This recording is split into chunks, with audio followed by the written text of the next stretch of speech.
doutrina que tem a caridade como bússola. Uma filosofia que propõe a lei de causa e efeito como explicação para os males humanos. Uma ciência iluminada pela fé. Estamos falando do Espiritismo.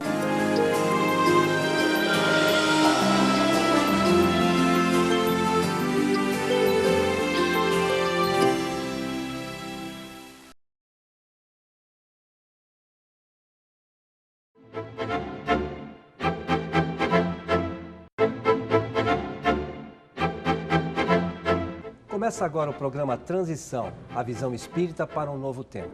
Hoje está conosco mais uma vez o nosso companheiro Richard Simonetti. Bem-vindo, Richard. Satisfação estarmos aqui mais uma vez. O Richard é trabalhador de uma casa espírita da cidade de Bauru, o Centro Espírita Amor e Caridade, e hoje nós vamos procurar abordar essas questões do Centro Espírita.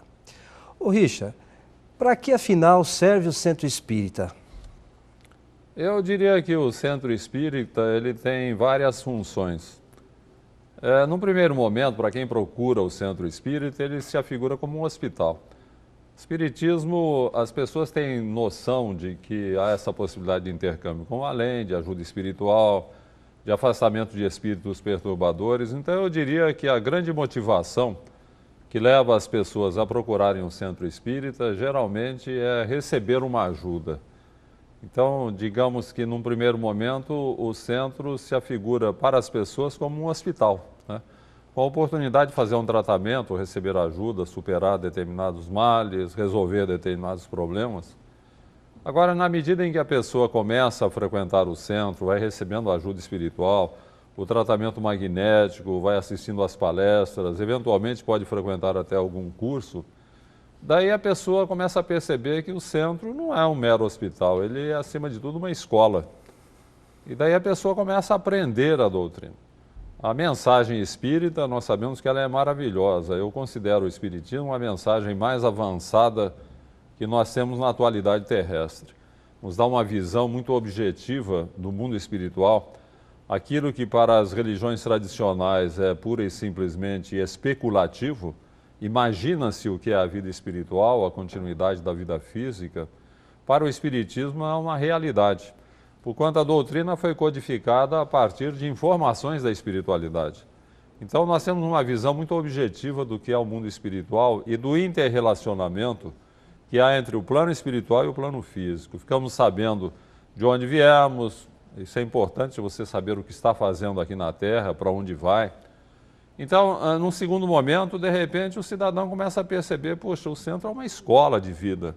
A gente aprende coisas importantes. Naquele primeiro momento, tratou-se apenas de problemas de superfície. Num segundo momento, você vai mudar o seu enfoque, a sua visão do mundo, e de repente você vai ter uma orientação de vida, escola.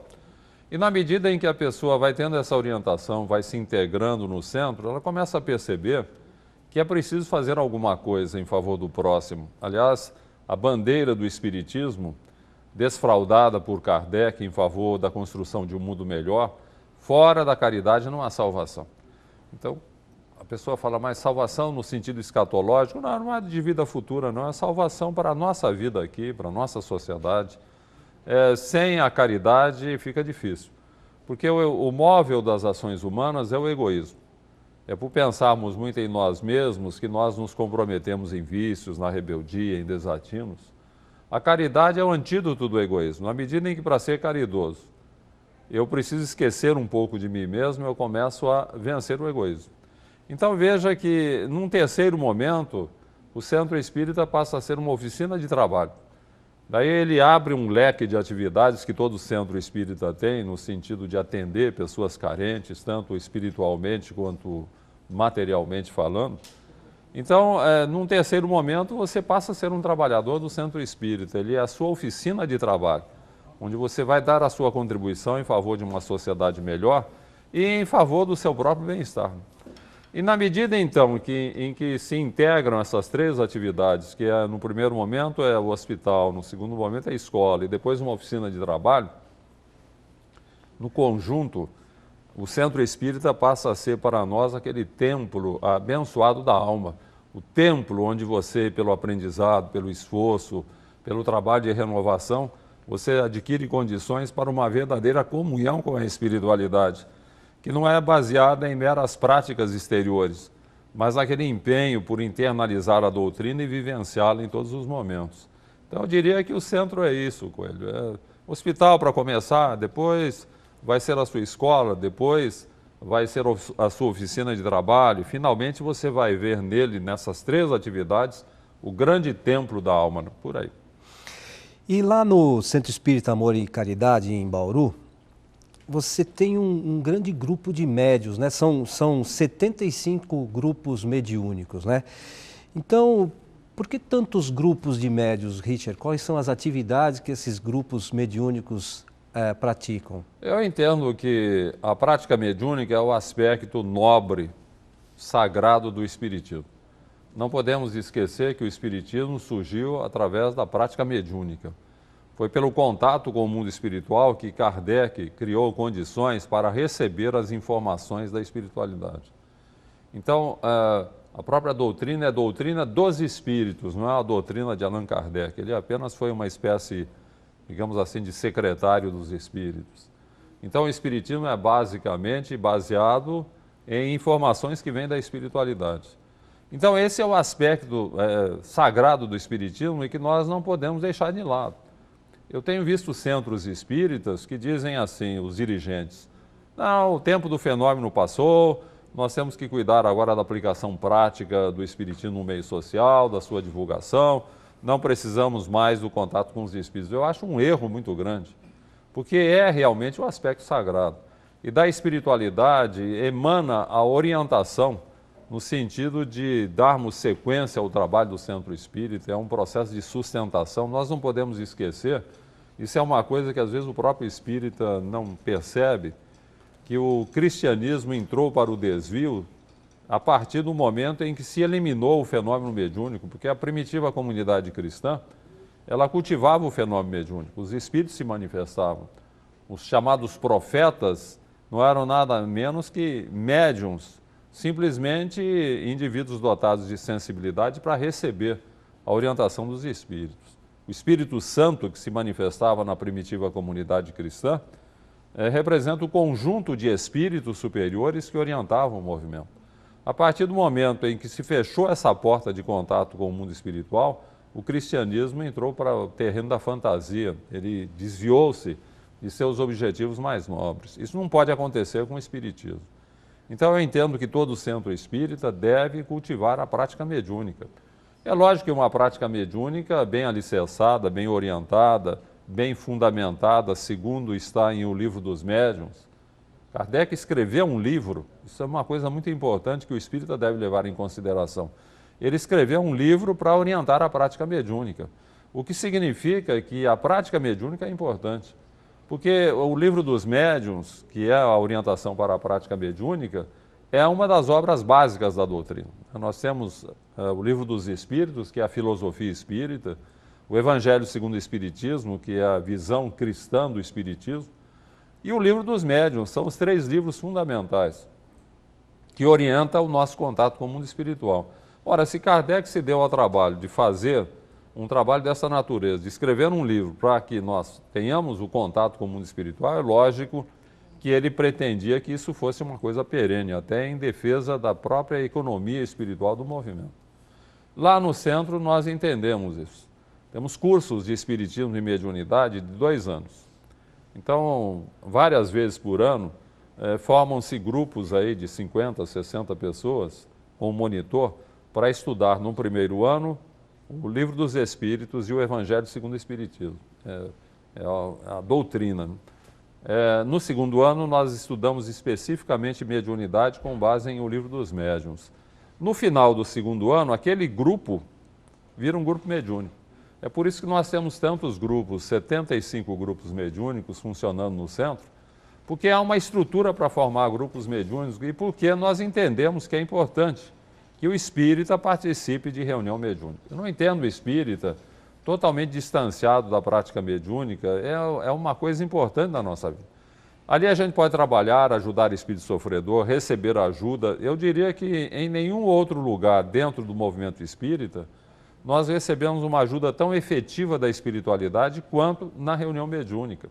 Ali aqueles espíritos que porventura nos perturbam são afastados, recebemos uma higienização a partir de ajuda do mundo espiritual, temos a oportunidade de trabalhar, praticar a caridade, de repente você conversa com o espírito sofredor, você o ajuda, você o orienta, você está praticando a caridade.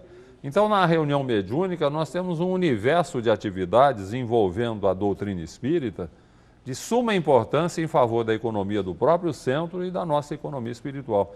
Por isso que a gente estimula, foi criada essa estrutura no Centro Espírita Amor e Caridade em Bauru, e os grupos mediúnicos vão surgindo lá, a gente vai desenvolvendo o trabalho.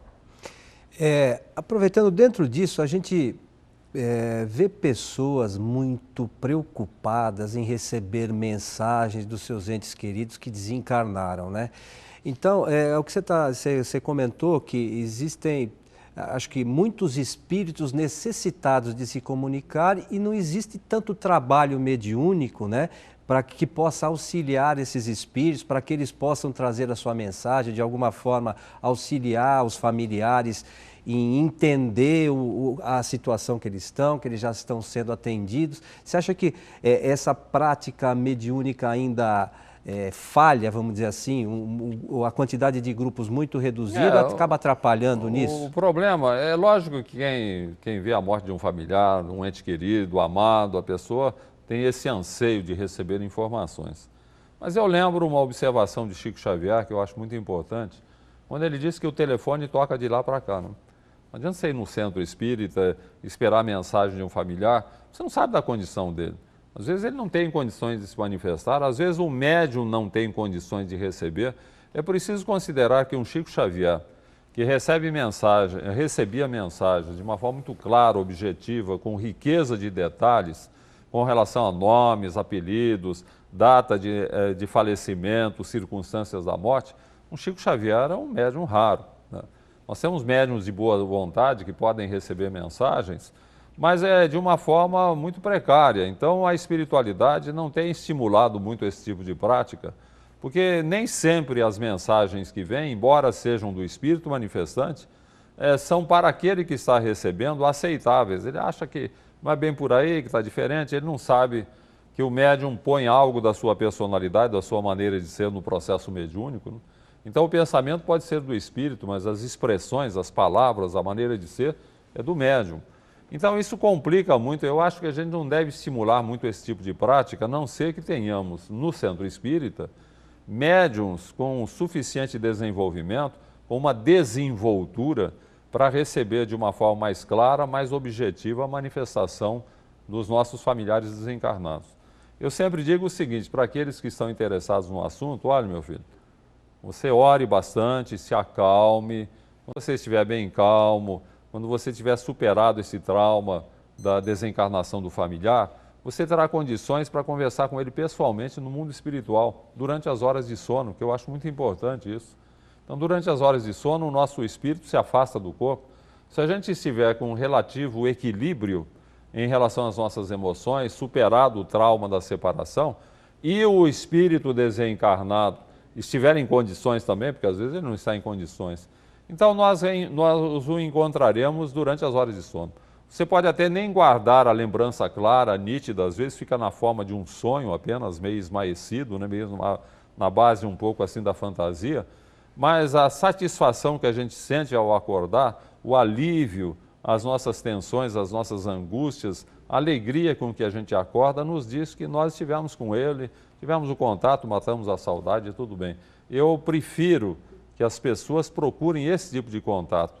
Preparem-se para encontrar o familiar desencarnado durante as horas de sono. O processo mediúnico pode ser precário, de repente você pode achar que aquilo não é bem por aí, que não é o espírito, e esse questionamento acaba perturbando o processo. Richard, nosso agradecimento, nosso programa está chegando ao final. Para vocês, o nosso abraço e até o próximo Transição.